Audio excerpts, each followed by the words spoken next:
Good evening. Queensland's flood emergency remains desperate tonight. Evacuations and rescues are continuing in a race against nightfall as waters rise to unprecedented levels. Now, the official death toll stands at 9, but that is expected to rise, with 66 people still missing.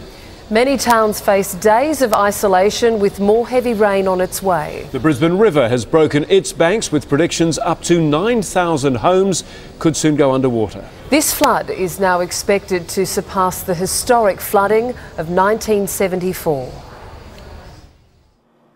Entire towns have been knocked out, slammed by a fist of angry water. Homes were ripped off their stumps.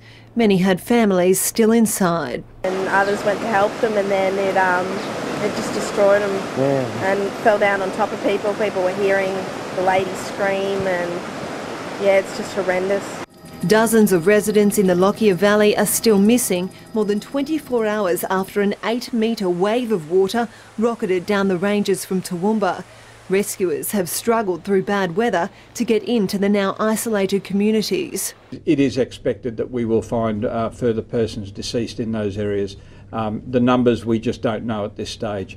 The inland tsunami is still threatening everything in its path, swelling rivers right across the southeastern corner of the state.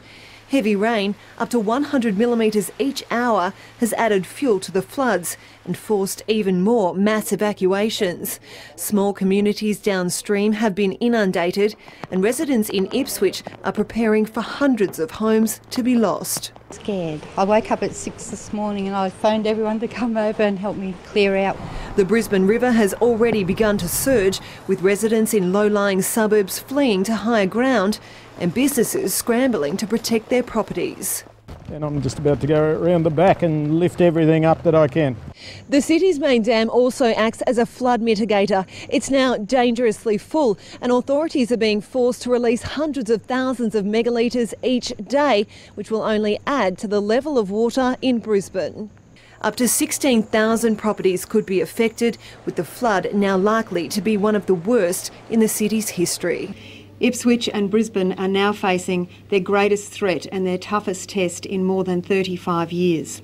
Emergency crews and residents are being pushed to their limit, and it's not over yet.